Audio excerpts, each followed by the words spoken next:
How many days of summer do you get where you are? Because up here in the Pacific Northwest, it feels like we get 12 days of summertime. And today is actually one of those days, so I am going to keep this short today. But before we get into what I'm making, hello, I'm Mrs. Soap and Clay. Let's make stuff.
How's it going, sudsers? Welcome back to the channel. You are at Soap and Clay, where we make all the soapy things. And today we are making a custom bar that was requested by one of my sudsers, who is a phenomenal human being, and I'm so glad she's in my life. And it is going to be named Summertime. This bar has a sister bar as well. So there is this custom bar, the pomegranate, lemon, and raspberry shower bar, that is big and beautiful, has a big delightful lather. The smell of it is absolutely amazing, and I really got to play around with the design because the sudser in question said that I had free reign, and that's awesome. But we also made a shave bar, which I'm going to show you tomorrow. So we have Summertime today and the Living's Easy tomorrow. But for now, you don't need to worry about and the Living's Easy because we are focusing on summertime. So let's go watch.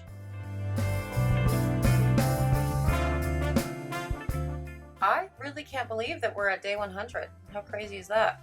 And for day 100, we are just making the happiest soap on the planet. I mean, look at these colors. They're so bright and fun, and there's a kaolin clay, and that is dispersed in some water for this. And then we also have the scent blend, which is a really cool blend. So this is a pomegranate, lemon, raspberry blend. And so we are putting pomegranate seeds, raspberries, and lemons on top of the bars, which is, cool. And those are all made out of soap dough, which is, also cool.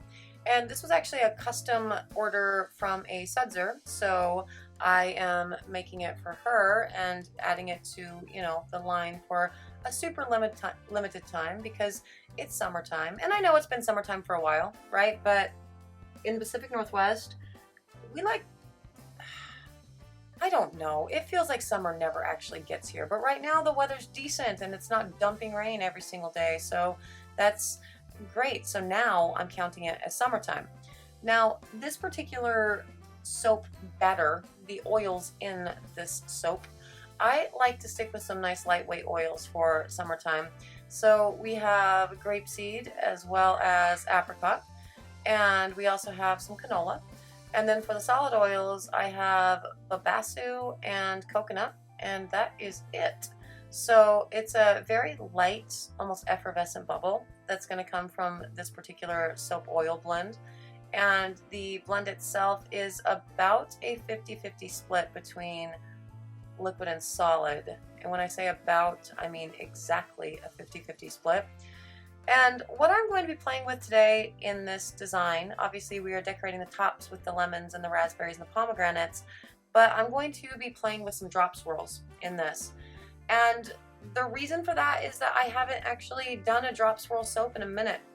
And I thought, yeah, let's do the thing. This was a custom order, and I asked, my sudser what she wanted the design to be, and she said dealer's choice. So we're doing that because my choice right now is drop swirl because I haven't done it in a while.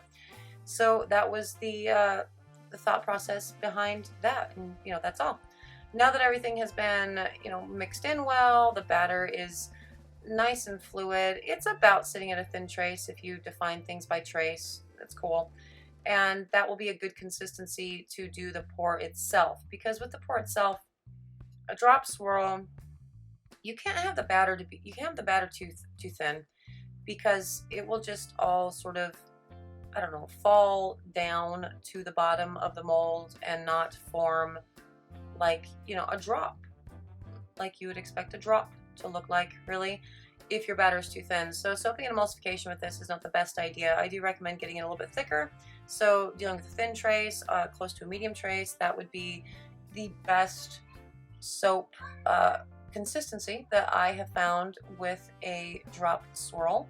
But every soaper is different, so maybe you found that your drop swirls work really, really well when your soap's super thick. That's cool. Maybe you found a cool way to, do it with a very thin batter. That's cool too. For me, this is the best way to actually get some proper drops, as they were. So let's go check out the dropping.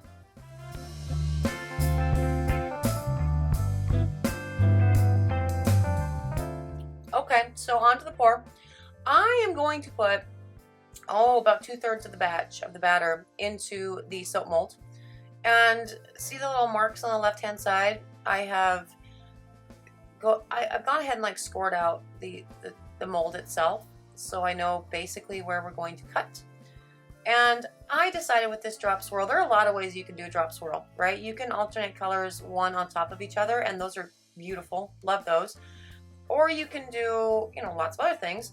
But what I am doing right now is I am putting each of the colors, all three of those colors, in their own little, area in the soap, essentially. And I'm pouring pretty high with all of it because, again, I put about 2/3 of the batter already into the mold.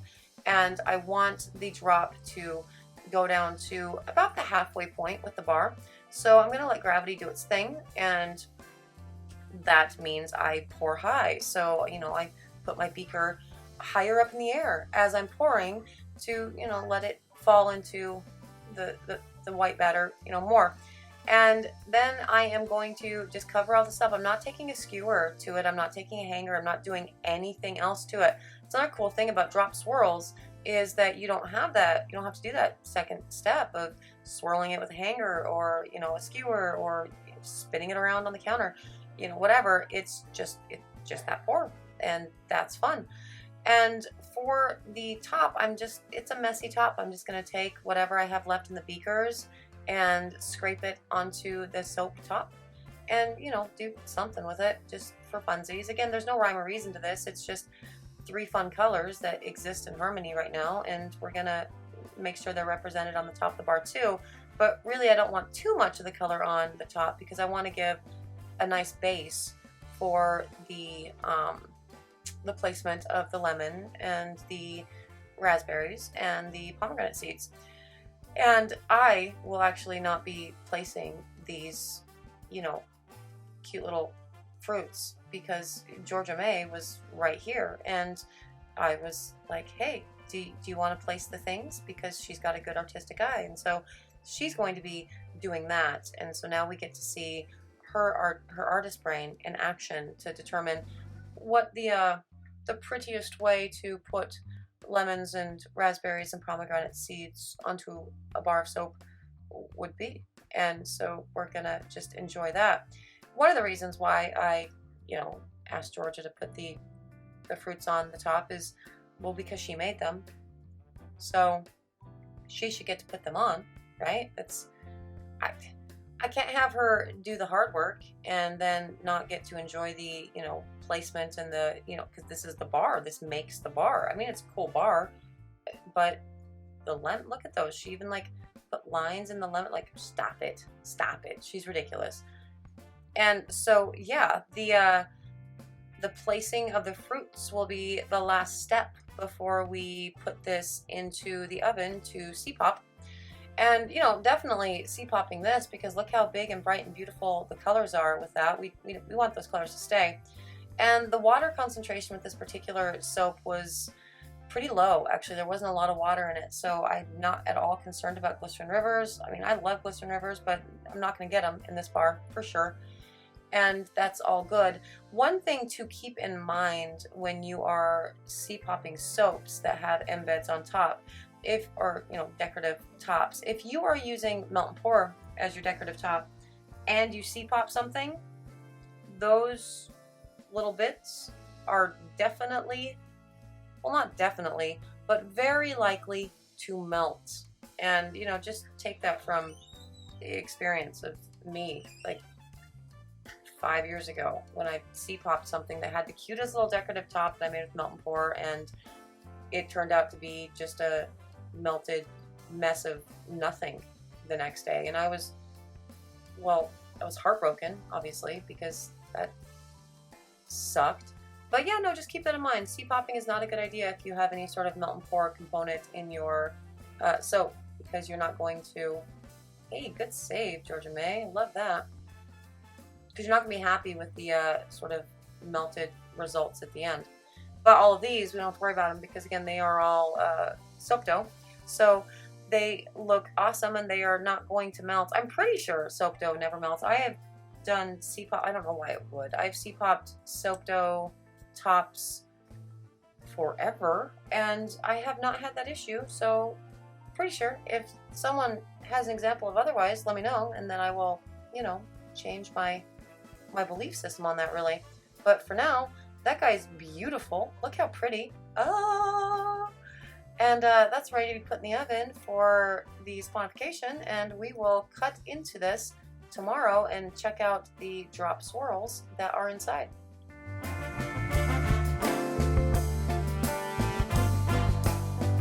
Okay, we are on to the cut, and isn't that just beautiful? Like, there is nothing, I mean, except for that pomegranate seed falling off.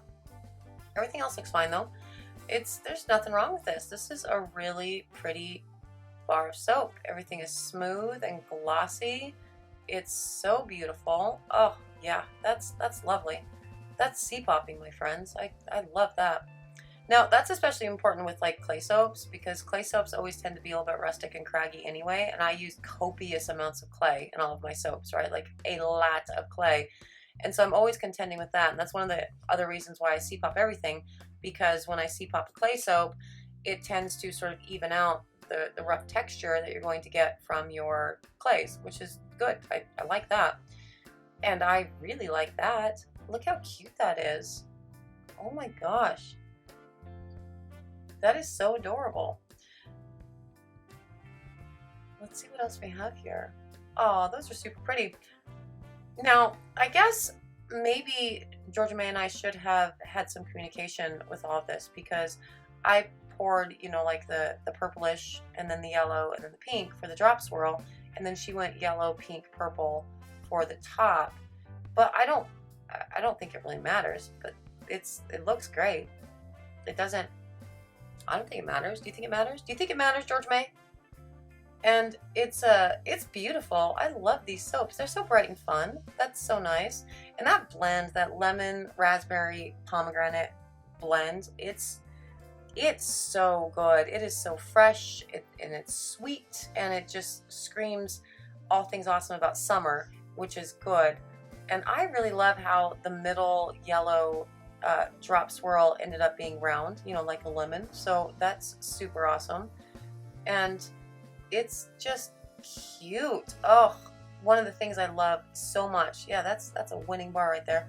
One of the things I love so much about drop swirls is that every single bar is a little bit different, and that is one of my favorite things in the entire world, which is why I like swirls in general so very much. But this bar, what a winner. This is the happiest, most fun bar that I think I've done all summer long, and it's nice that it's, you know, day 100, which is, I guess, a marker for the channel. 100 days. That is the summertime soap, and it is absolutely stunning. I love this. Out of all of the bars that I've made for the summer line this year, I think this one is my favorite. It screams summer and is actually being released at the perfect time, because, you know, our summer started 7 minutes ago. And I love it, and I am really glad to, you know, have done it, and I'm really excited to, you know, get it in your hands. So if you are interested in the summertime bar, you can totally find it on the website at soapandplay.com. I didn't mention it earlier, and I can't believe that I didn't, but we are at day 100. 100 days of this, which is shocking to me. I didn't really think that I was going to make it this far, in all honesty, but, you know, we've really picked up steam with everything, and it turns out that all of the editing and the figuring out of the filming and all of the things are now, you know, second nature to me, much like making soap. So they sort of go hand in hand, and it's working out well. So if you could subscribe and, you know, stick around and come back for more soapy antics, I would sure appreciate it. You'll have fun, I promise. Sometimes. Anyway, that does it for me today. I'm so glad that you joined me for another round of 365 days of soap. As always, I am super appreciative of that. And yeah, I will see you tomorrow. Bye.